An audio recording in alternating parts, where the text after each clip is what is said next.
problem is we don't teach a history of America, we teach a mythology.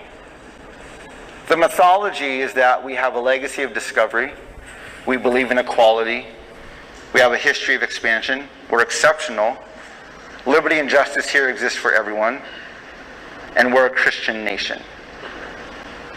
But this mythology is actually very, very deep. At the base of the Lincoln Memorial, there's a small museum about half the size of this gym, and on each wall there are plaques with different writings and quotes by Abraham Lincoln about different parts of his legacy. And on one wall there's a series of 5 or 6 plaques. They're a little bit smaller than these things back here. They're about 4 or 5 feet tall, about 2 or 3 feet wide. And in the center of that wall, on one of the plaques, is his writings about the Union. And on that plaque it says, "I would save the Union. My paramount object in the struggle," writes Abraham Lincoln, "is not to save or destroy slavery, it's to preserve the Union. If I could save the Union without freeing any slave, I would do it. If I could save it by freeing all the slaves, I would do it. And if I could save it by freeing some and leaving others alone, I would also do that." Now, the Lincoln Memorial is one of the safe places in Washington, D.C. for people of color. Marches and speeches and protests have gone on in front of the Lincoln Memorial. And in the memorial, at the base, etched in stone, is a quote by Abraham Lincoln that literally says, according to him, black lives don't matter. I don't know what's more offensive, the fact that he said it or someone felt there was fit to hang here. The problem is we don't teach a history of America, we teach a mythology. The mythology says discovery, the history says dehumanization. The mythology says equality, the history says for a select few. The mythology says expansion, the history says ethnic cleansing. The mythology says exceptionalism, the history says genocide. The mythology says liberty and justice for all, the history says liberty and justice for white landowning men. The mythology says Christian nation, the history says Christendom. Now again, maybe you're thinking that's strong. I want you to think back to the terrorist attack in London. A car drove into some people, a guy got out and knifed some people. And on the day of that attack,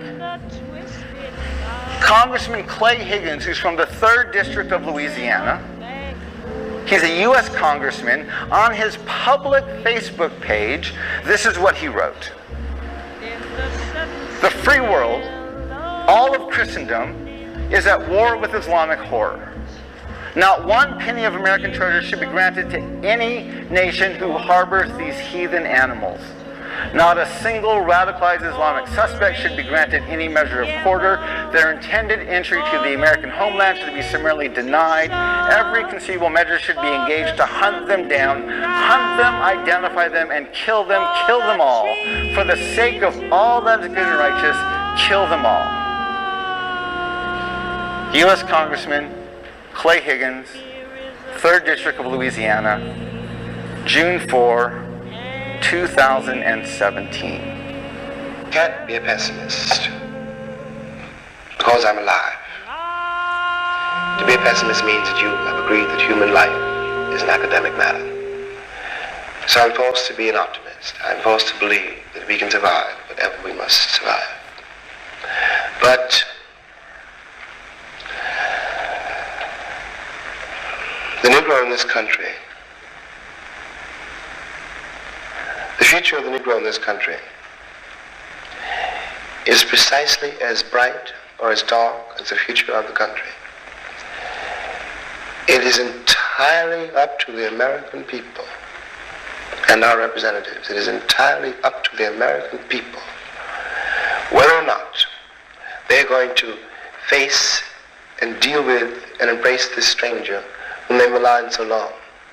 What white people have to do is try to find out in their own hearts why it was necessary to have a nigger in the first place. Because I'm not a nigger. I'm a man. But if you think I'm a nigger, it means you need it. The question you've got to ask yourself, the white population of this country has got to ask itself, North and South, because it's one country, and for a Negro, there is no difference in the North and the South. There's just a difference in the way they castrate you. But the fact of the castration is the American fact. If I'm not the nigger here, if and you invented him, you, the white people, invented him, then you got to find out why. But I know a change gonna come.